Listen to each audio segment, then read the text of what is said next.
Good morning. This is Barry Jones of Standards Plus History Academy, and we are continuing with our Warren Commission topic today. And we have two questions I'm going to look at today. And the first question is, did Lee Harvey Oswald have an alibi? Well, you sure don't hear much about this. And yet it's an important factor in this whole equation. The question whether or not he had an alibi. And of course, you watch the movies, and as soon as somebody who's under suspicion or is a suspect can produce an alibi that can be verified, that person is no longer a suspect.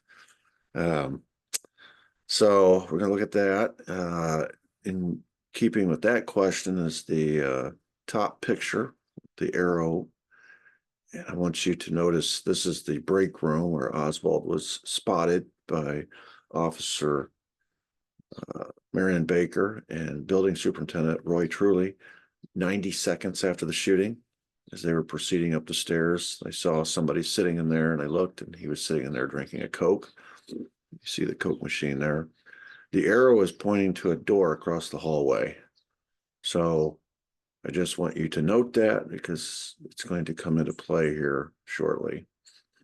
The second question is, why would J. Edgar Hoover protect organized crime in the CIA? A lot of people don't realize how interconnected those two are. The CIA and organized crime had linked forces to get rid of Fidel Castro. And basically, the CIA used organized crime to do its dirty work. And this is one of the links that Alan Dulles is going to hide because obviously it's not going to look good to the American people to see our government in bed with organized crime, no matter what the reason is. And of course, it's also going to be a reason why organized crime cannot come under suspicion, because any investigation of organized crime is going to lead back to the CIA. Any investigation of the CIA is going to lead back to organized crime. So you're going to see an all-out effort, like we saw with Jack Ruby, for example. No connections to either the organized crime or the CIA. That's what the Warren Commission is going to say, even though the connections to organized crime are just rampant. So we're going to discuss J. Edgar Hoover's role in protecting these two entities in the investigation. The picture on the bottom is Hoover participating in one of his vices. He had several vices, but this is one of them. He liked to bet on the racehorses. And so that will be a factor going forward as well. So let's answer these two questions. First, there's some more information regarding the ballistics that we want to discuss. Excuse me. So the Warren report will state that the first shot, which was the closest, and you can see where it ends up, it missed the limo by 270 feet, which absolutely makes no sense. Ricocheting off the curb, wounding James Tagg, who was standing under the overpass. I mean, it was just a wild shot, which I maintain was not a wild shot. It was a diversionary shot to get everybody looking in the Texas School Book Depository direction. The shot was never intended to hit. The shot, that's not its purpose. This shot was to get people's attention and get them looking at the Texas School Book Depository while the kill shot came in from somewhere else. According to Warren report, the second shot was the magic bullet, which did all the zigging and zagging and up and down and caused 7 wounds in 2 people. And then the third shot was the fatal headshot. So just outlining a diagram here, you can see where they fell in the as far as the motorcade and where the motorcade was. So you have the wild miss, you have the unbelievable bullet, and then you have the fatal shot.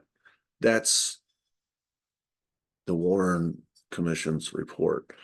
On this map, just for little layout purposes. You can see where the grassy knoll is. It's a large letter B there with a yellow dot. You see how close that is to the fatal shot, shot number 3, and the angle. I want you to also notice the tree.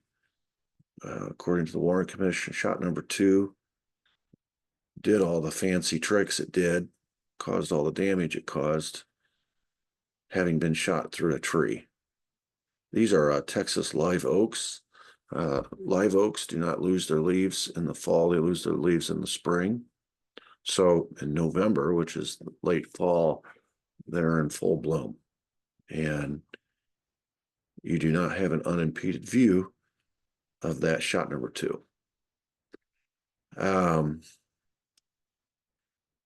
The other thing I'd like you to notice is the nature of this hairpin curve. You can see they've already made a 90-degree turn from Maine onto Houston, and now about a 110-degree turn onto Elm, which is part of the plan to slow the entire proceeding down. So, and the other thing, notice is Dealey Plaza is not a very big place. It's just not a very big place. So when you have high-powered rifles shooting in such a confined space, people are going to notice. It's the sound and such. So the Warren Commission says 3 shots, but what about the bullet that was found in the grass? I was listening to Jim Mars, and Mars said that 2 railroad workers saw a bullet in the grass, and they stood by it to guard it. And the police came out and said, what's going on? The FBI came out and said, what's going on? And they told them, and they looked down, there's the bullet.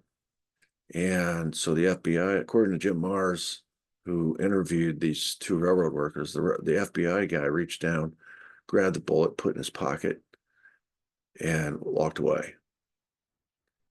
There is a case, I mean, there's a case of evidence that's disappearing. They never do account for that, and yet it was there.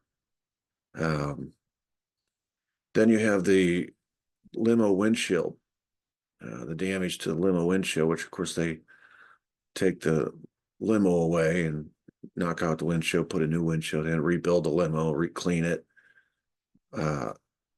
That's evidence of another shot. Then you have the windshield frame. You can see circled there in red. Clearly, there's a divot, a pretty significant divot there of a shot hitting that windshield frame. That shot obviously came from behind. The previous one we just talked about, the windshield, that obviously came from the front. So you got 2 problems with that. It's an extra bullet, and it's a shot from the front. You got a problem here. It's an extra bullet, limo windshield frame. On Elm Street, on a curb, there were lead smears. They later took out a portion of that curb, and they tested those scrape marks and found lead, which is evidence of a bullet, high velocity bullet hitting that curb, causing those lead smears. That's another bullet. And of course, the big problem for the Warren Commission was James Tague. It had been pretty simple, and probably we would have bought it. The American people would have bought it if they have 3 shots and 2 of them hit occupants in the limo. But when James Tague appears and takes up one of those bullets, it only leaves 1 bullet, which is why they had to come up with the magic bullet theory. James Tague, as you can see, that black arrow is standing right at the base of the overpass, and he got nicked with the bullet. So you start adding up all these bullets, and you can see the Warren Commission. That's probably why that FBI guy disappeared with that bullet, why they disappeared the limo like they did. They knew that there were more than 3 shots, and they were going to have to account for more than 3 shots. And so they were disappearing evidence from the get-go. Other problem is that witnesses, Senator Yarborough, who's in car number 3, you can see the lineup there. The limo has gotten a little bit of spacing between it and car number 2, and as it makes the turn. So car number 3 is just a little bit behind. And then Mrs. Cavill, the wife of the mayor, is in car number 6. So that's 3 cars back behind the senator. And Congressman Roberts, who was also in car number 6, each separately testified that when they passed the grassy knoll, they smelled gunpowder, which is impossible if all the shots came from the 6th floor of the Texas School Book Depository Building, because the gunpowder would be 6 floors up and wafting upwards, not downwards, upwards. So you'd never smell it on the ground. But the fact that the shots happened on the ground, by the time they get around, it would still be lingering enough that you could smell it. And they testified that they smell it. 6 more witnesses testified they saw gun smoke coming from the grassy knoll. I've circled the grassy knoll area there with red. This is generally the vicinity. You can see there's the pergola and the picket fence area. And so anyway, what to do with those witnesses? Going back to what I started to say, showing you that picture, we know where Oswald was in the aftermath of the shooting because he was seen by 2 witnesses. Officer Marion Baker, Building Superintendent Roy Truly witnessed Oswald in the TSBD 90 seconds after the shooting. He was drinking a Coke. And they were asked separately if Oswald was sweating, was he out of breath? Because when you think about the logistics of what he would have had to do to be in that location 90 seconds after the shooting, most people would be out of breath, sweating, maybe a little red-faced. You would be able to tell that they got there in a hurry because he would have had to sprint across the 6th floor from the window, hide the man or Carcano, sprint down 4 flights of stairs, sprint back across the 2nd floor to the lunchroom, buy a Coke, and appear completely normal. He had to do all that in 90 seconds. And Marion Baker said, didn't look that way to me. He appeared pretty normal, you know. So that 90-second time frame is a problem. And of course, if you've watched the JFK movie, you know that there were 2 women coming down those stairs at the time he would have been running down those stairs, and he would have had to pass them. And of course, they didn't see him. And then another problem is just the instincts of the witnesses, the people that are the spectators. As you can see by these pictures, the majority of everybody is running in one direction. They're running in the direction of the grassy knoll. After the shooting, they're going where they think the shooting's coming from. You can see that bottom picture of police officers running full speed, running up that hill. And you can still see people lying on the ground looking up. They hit the deck and the shots came over their shoulders. The initial command on the radio, which was tape recorded, so I couldn't deny it later, the Dallas police chief, who was in the lead car in front of the limo, told his officers to search the railroad behind the grassy knoll. And so what they are witnessing in real time, hearing, seeing, is buttressed by what their commanding officer in Dallas police told them to do. He says, get up there to the railroad. This is the area that you see. I just wanted to put this picture in here to show you the view that a shooter behind the picket fence would have. That car that is emerging there behind that pergola is coming up on where the fatal shot happens. So you can see, especially when you add a scope to the rifle, just how close you would be. It would be like you're sitting across the aisle from somebody. The target would be that big. And of course, you have a nice camouflage here. You've got a tree hanging over you. You've got a fence in front of you. And behind you have a parking lot for easy getaway. Everyone's attention is in front. You're behind. And it's just going to be one shot. Or, you know, there's some dispute about 1 shot, 2 shots. But the point is, look how close you are. Look at the angle you have. The target is coming to you. It's not going away from you. and into your field of vision. On the grassy knoll in that area, the vast majority of eyewitnesses and ear witnesses said that the shots came from this location. And later we're going to be introduced to somebody who confirms that, if you believe him, and said that he was the one there.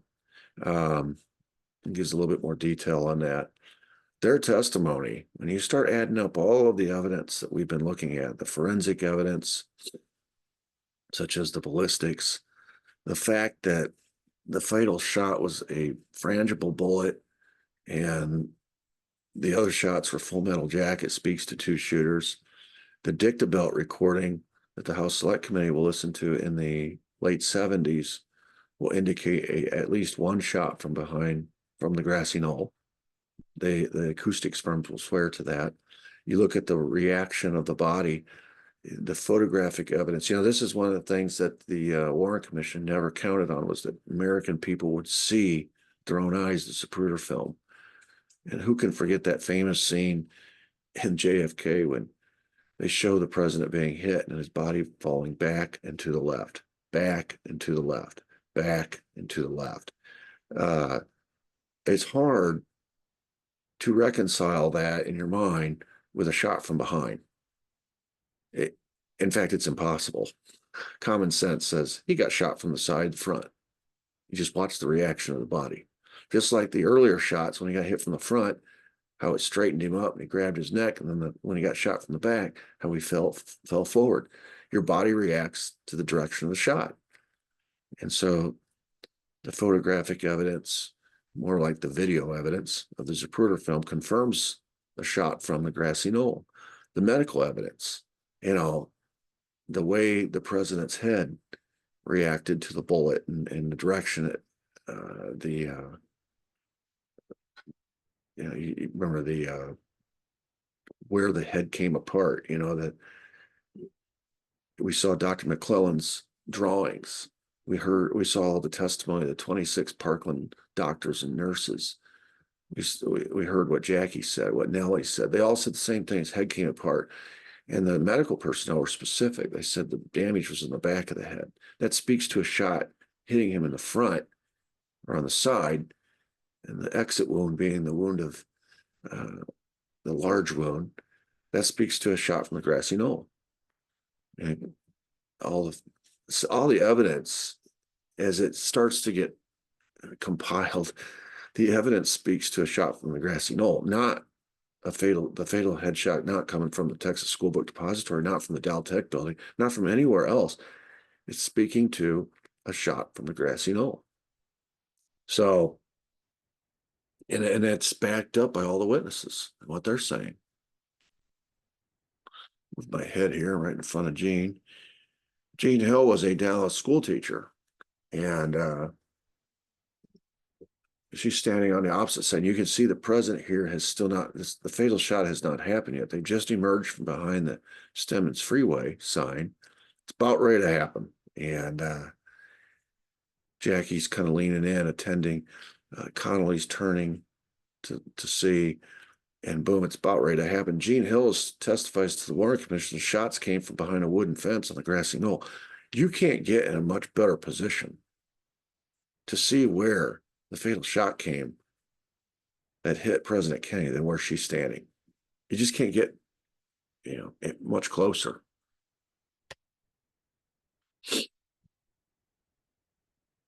So what the Warren Commission wants us to believe, and they took these photos, is that there were 3 shell casings from the Manicure Carcano found in the sniper's nest. Interestingly, the shell casings that they found were lying right there beneath the window, one after another, just like they were placed there. And according to all the evidence I've listened to or read, a shell casing is ejected from a rifle and it shoots it over your right shoulder. And if you're right-handed, and will not land right there at the base of the window. It'll actually get kicked out several feet, which is why you have a spotter to collect those things. You don't want the shooter having to look around for them. They don't fall at your feet, is my point. these were at the alleged shooter's feet. Kind of like the 4 shell casings they said they found at the J.D. Tippit crime scene. You know, even though the witnesses there on the scene never saw any, these 4 shell casings were right there. They want us to believe, since the 38 doesn't manually or automatically eject those shell casings, they want us to believe that whoever killed J.D. Tippit took extra time to manually eject those right there on the scene, which obviously is leading evidence leading right to him before he takes off running. It just doesn't even make any sense. It's stupid. It's patently stupid. But that's what they want us to believe. But the theme is, over and over again, the incriminating evidence is always made public, and the exculpatory evidence is suppressed. So some of the evidence that we just discussed, all of these witnesses saying the shooting came from the grassy knoll. Well, that doesn't fit the cover story, so you don't hear about them. The frangible bullet, that doesn't fit the cover story of all the other bullets being full metal jackets, so you don't hear about that. The gunpowder, the smell of gunpowder, you don't hear about that. The smoke, you don't hear about that, because that all points to the grassy knoll. You don't hear about any of this stuff. The limo damage, windshield, the frame around the windshield, you don't hear about that. You don't hear about the bullet in the grass. That story just disappeared. Need I go on? All the evidence that points away from Oswald, you don't hear about it. It's just the incriminating evidence that gets included in the Warren report and gets talked about over and over and over again ad nauseum. The other thing is, when you're planning an assassination, let's just stipulate for a second that Oswald was sitting in that 6th floor window waiting as the president makes his turn onto Houston. He's coming at it. Why not shoot him then? Why would you wait till he makes this 110-degree turn, goes under this tree, and then is heading away from you? Either way, it's a moving target. So, but in one case, he's moving towards you, which means the target's getting bigger. In your scope, he's getting bigger and bigger. If the Secret Service does what they're trained to do and the first shot rings out and it's not a hit, even if it is a hit, they're going to hit the gas. They're supposed to, which means they're coming at you faster. Your field of vision is getting bigger and bigger. The target's getting bigger and bigger. Why would you wait till they make a turn and they're going away from you, where if he does what he's supposed to and hits the gas, now you missed your chance? The corner of Houston Elm, you could pretty near drop the gun on his head. He's driving right underneath you. It's an open top car. Why not shoot him there? He's right in front of you. But what the Warren Commission wants is, see what you have to do to believe the Warren report. You have to suspend all your common sense. You just have to lay it aside, say, none of this is going to make sense, but this is what they said, so this is what I'm going to believe. They're asking us to believe that the assassin, if it was Oswald in the 6th floor of the window, was not only careless, going back a slide, this is another point. They want us to believe that Oswald was so careless that he did the shoot, killed the president, left the shell casings there, ran away trying to escape, left the primary evidence right there on the floor.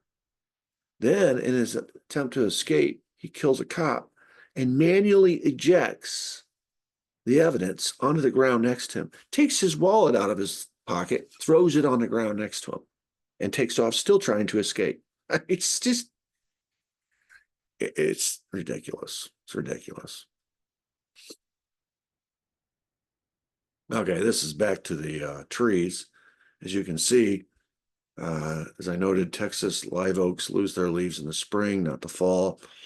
And the foliage from those trees, especially in shot number 2, does not give you a clear vision.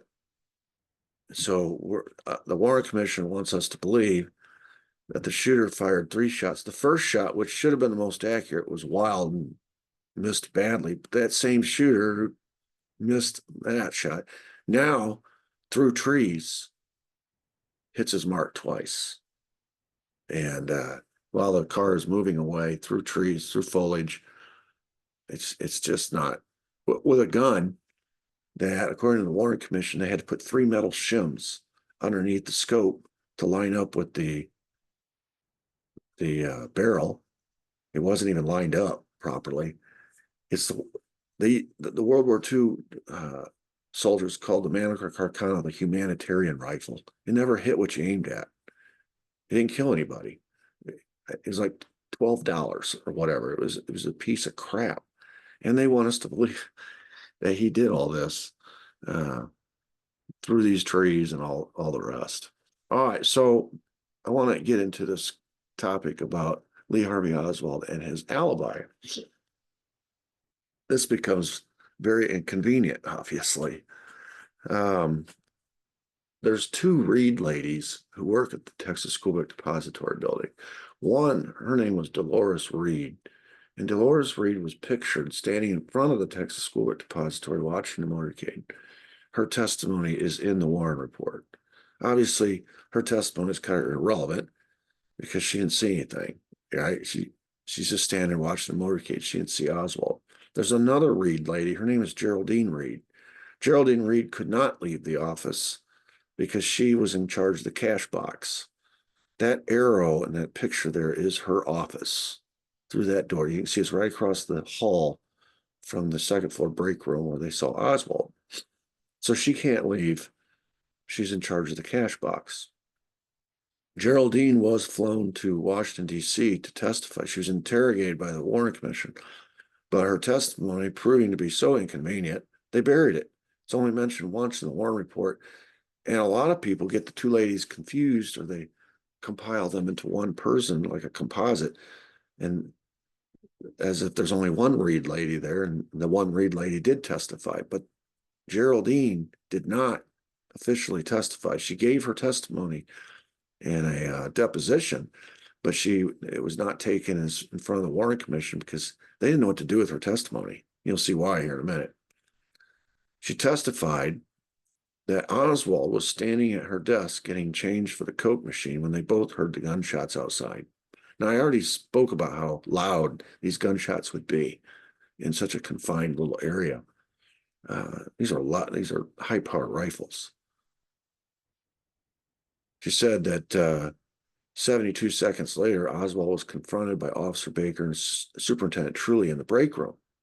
Now, according to Caroline Arnold, James Jr. Jarman, and Harold Norman, who also saw Oswald in the break room, their stories line up with Geraldine Reid's account. Now, James Jr. Jarman and Harold Norman, when they're heading down before the assassination to watch the motorcade, they see Oswald on the first floor, and he's looking. And so when they ask Oswald about that, he went down there looking for change. He's relatively new to the building, been there working about a month and a half. So he went down to the first floor break room to buy a Coke. The Coke machine was not in the first floor break room, so he goes back up to the second floor, realizes he needs change. So he goes across the hall to the lady with the cash box. As he's standing there getting change from the lady at the cash box, they hear these shots. So the movements of Oswald are corroborated throughout the building before the assassination and during the assassination, track with Geraldine Reid's story. Caroline Arnold saw him in the break room. James Jr. Jarman and Harold Norman saw him on the first floor looking for a Coke. And then Geraldine Reid was standing there talking with him when the shots happened in her office. This is about as rock solid as an alibi as you can get. She said, quote, "Mr. Oswald didn't like pennies." I remember that. If you know a little bit about Oswald, he was born and raised in New Orleans. The big name in New Orleans is Robert E. Lee. It was a Confederate town. In fact, Lee was named after Robert E. Lee. A lot of Southern boys were named Lee. And if you go downtown, the building or the square downtown New Orleans has a big statue of Robert E. Lee. And so he grew up with this, I don't know if you call it hatred, but for Abraham Lincoln. He was a Confederate. his hero was Robert E. Lee, not Abraham Lincoln. So he didn't like pennies because they had Abraham Lincoln's face on them. Just like the bills that have Abraham Lincoln's face on it.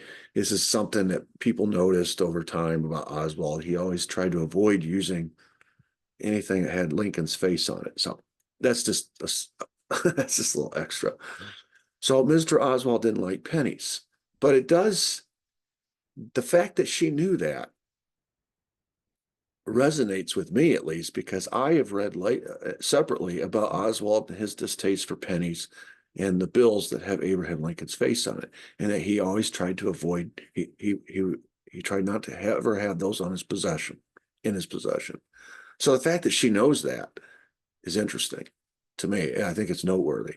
So Mr. Oswald didn't like pennies. I remember that, she recalled.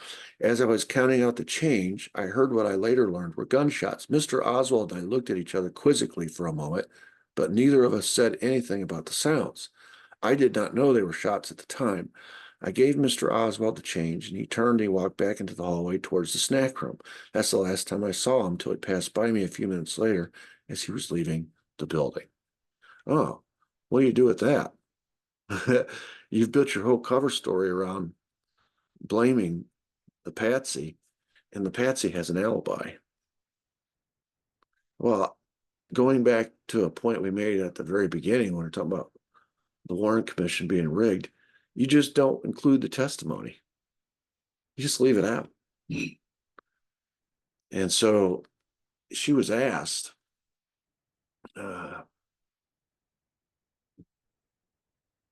by Robert Groden, she says, why did you not tell the story? And Geraldine said, she got an interview in Fort Worth shortly before she died. She told this to Robert Groden in his book, but she also told it to this interview. In this interview, she said, I was threatened to keep my mouth shut or else. Do you remember the story of Clemens, Aquila Clemens, who was witness to what happened at J.D. Tippett's crime scene, and they told her to keep her mouth shut? Two police officers said, you know, it would be bad for you, probably be dangerous for you if you ever talk. Here again is another witness who has something to say that's contrary to the cover story, and she was threatened to keep her mouth shut or else. So she did. She didn't allow her story to be recorded and or published until after her death. She told Robert Groden the story, but she said, you can't publish it until after I die. So he had to wait till 2013.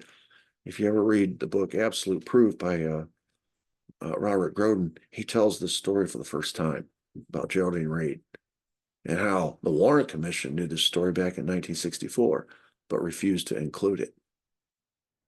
So here again, we have another case of the Warren Report cherry picking its evidence. This is, I mean, you got to start looking in another direction. If you accept her testimony, and I'm sure you'd have to go about corroborating it as best you can, but this takes Oswald out of the equation, which is why they couldn't use it. So to answer my question at the beginning of today, did Oswald have an alibi? Yes, he did. Yes, he did. Absolutely. We've mentioned several times how the Warren Commission was wholly reliant upon the FBI for all of its evidence. And we've shown several cases, and of course the House Select Committee in the late 70s finds several examples, several instances where key information was either altered before it reached the Warren Commission or withheld altogether. I just gave you an example of withheld evidence, right? Now that wasn't the FBI. The Warren Commission made that decision. She did testify to the Warren Commission. The Warren Commission just chose not to include it. Okay. But how about the FBI? How about the autopsy photos? Evidence that was, this is evidence that was provided by the FBI to the Warren Commission. The autopsy photos that we showed you yesterday of the back of his head gone, the Warren Commission never got it, okay? Or they altered it. You saw the official photo that they put in the Warren report. So those photos of the back of his head missing, Those didn't appear till later. What the Warren Commission published was the patched up head. Same thing with the x-rays. Remember, the x-rays were withheld. Oswald's connections to Jack Ruby withheld. Ruby's connections to organized crime withheld. Oswald and Ruby's connections to the CIA withheld. Organized crimes connections to the assassination, CIA connections to the assassination. I mean, we could just go on and on and on. The FBI tried valiantly to rescue the Mexico City fable that the CIA was putting out. And they even to the point they tried to manufacture evidence. They tried to force a lady in Washington, D.C. to admit to meeting Oswald in Mexico City. And she said, no, I'm not going to lie.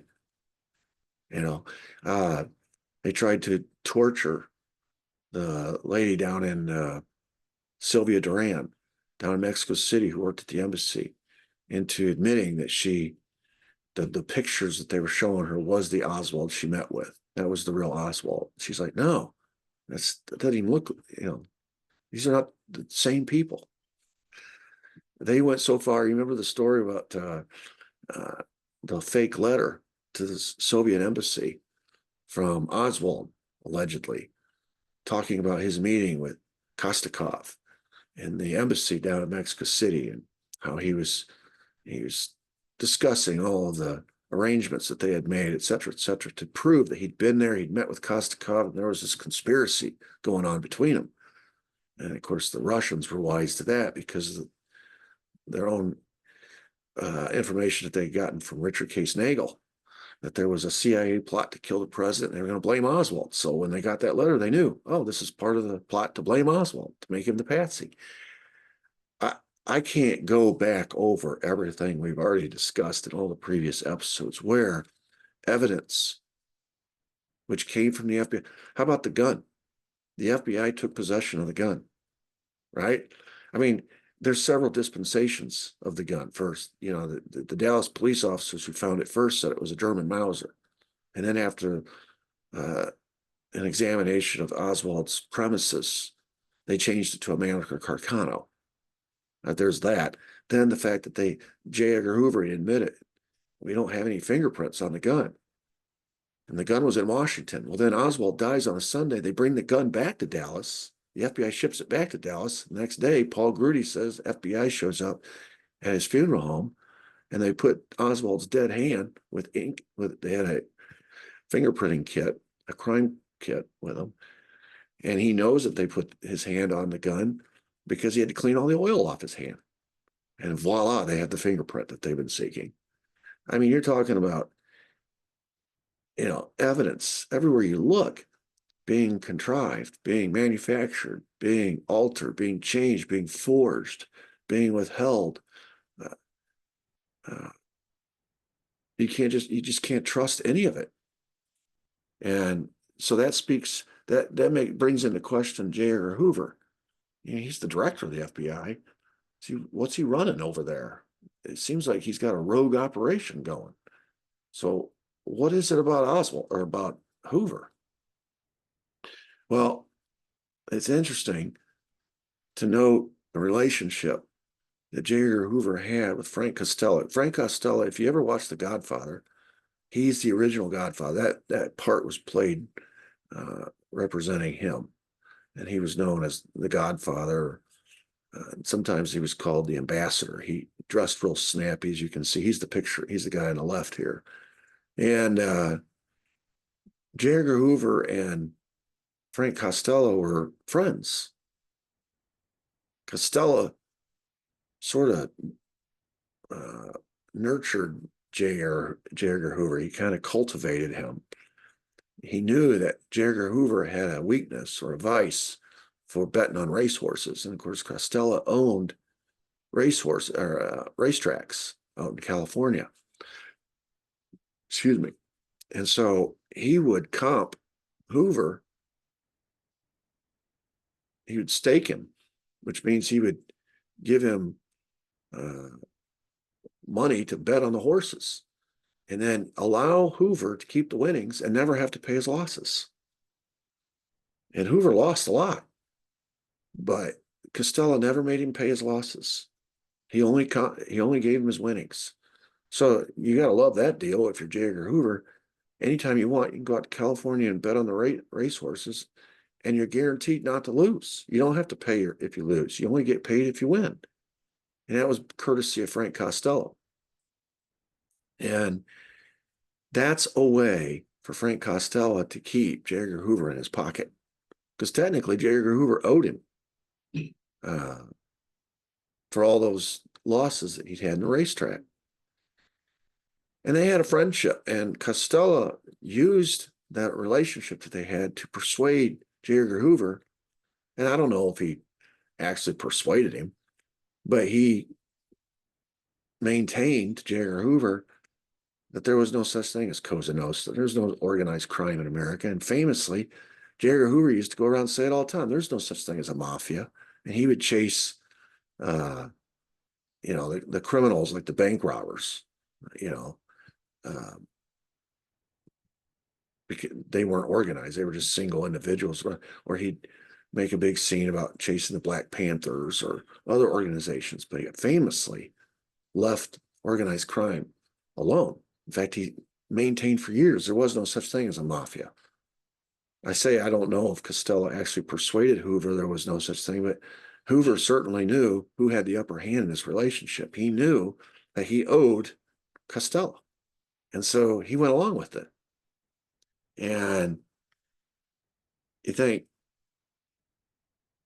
that's not the only compromat, if you want to use that word that the Soviets used to use, that the mafia had on the FBI director. He was compromised in another way as well. He was gay, and he had a lover. You can see Clyde Tolson was his lover.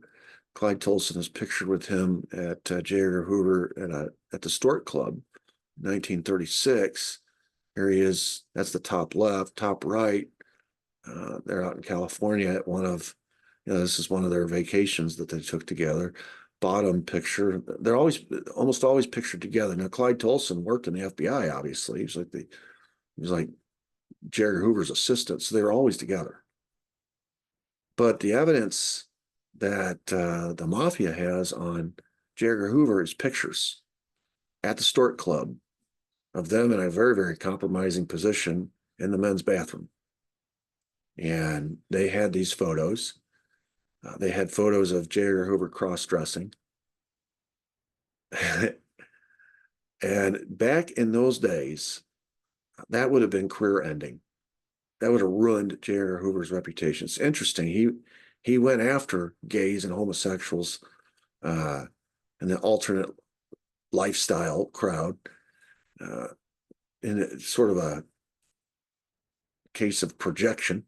He went after them, smearing their name, very, very willing to smear them and ruin their reputations. All the while, he's the biggest hypocrite in the block. Turns out he's gay. He's got a gay lover, and he cross-dresses. And according to the evidence that the mafia had, they had pictures of them doing some, lewd behavior, at least in that men's bathroom at the Stork Club. So you take all that together, and you realize the guy who used blackmail all the time, he's famous for his files that he had on congressmen and senators and presidents and whomever. So he always had the upper hand in those relationships. There's that story of J. Edgar Hoover knowing that the Kennedy brothers wanted to fire him, retire him. He was reaching the mandatory retirement age, and they wanted to retire him and replace him. So he shows up at the White House for a meeting. He lays all these pictures out on the conference table of JFK with various women, one of whom was a shared girlfriend with Sam Giancana, Judith Exner. Another one was a East German spy, Ellen Rometsch. I could go on and on and on. He had all this evidence, and he didn't have to say a word. JFK looked at those pictures and he realized if that comes out, if J. Edgar chooses, if I fire him and he uses this information, I'm totally screwed. So they kept him on. And that's just an example. He used blackmail on everybody. Well, the mafia understood blackmail as well as, if not better, than J. Edgar Hoover. And he owed them money. I'm sure Costello had the receipts. I'm sure he had the evidence. And they had pictures of him that, if ever made public, would destroy J. Edgar Hoover and his career. And so J. Edgar Hoover, whether this was ever agreed to, said, whether it was ever spoken, verbalized, I doubt it. It was just implied. It was just understood. He understood the game. And so he said, there's no mafia. Now, where this comes into play with respect to the JFK assassination is, remember, he's giving all the evidence to the Warren Commission. And so any evidence that points back at organized crime, this is where that investment that Costello made in J. Edgar Hoover really paid off, because he knows J. Edgar Hoover is going to protect organized crime. And if you extrapolate it out, since organized crime and the CIA were two heads of the same coin during this time, by protecting organized crime, he's protecting the CIA. And of course, if the CIA, it's not like the CIA needs any more protection there. To have Alan Dulles, former director of the CIA, running the thing. So not only is the Warren Commission rigged in the sense that it is pointing at all the blame, the finger of blame at Lee Harvey Oswald, it is also rigged in the sense that it is pointing all the finger of blame away from the actual conspirators. And they have behind the scenes reasons to do so. So, and that's why when a Geraldine Reid shows up and gives him a rock solid alibi, they can't use it. They can't include it, because he has to be the fall guy. He has to be the fall guy. So that answers our second question of today, which is, why would J. Edgar Hoover try so hard to steer blame or responsibility away from organized crime? Because it would expose him and his relationship with organized crime. It would expose the CIA. And so he protected him. And the way he protected him was by shoehorning the evidence, or cherry picking the evidence that he gave the Warren Commission. And if anything slipped through the cracks, you got all these filters. It's like when you set up a playlist on Spotify and they ask you for filters. And you say, well, I want to listen to country music. Okay, well, what kind of country music? Well, I want to listen to the old stuff, the classics. Okay, the classics. How about favorite artists from that time? Would you like Merle Haggard? Would you like Willie Nelson? Would you like Waylon Jennings? Who?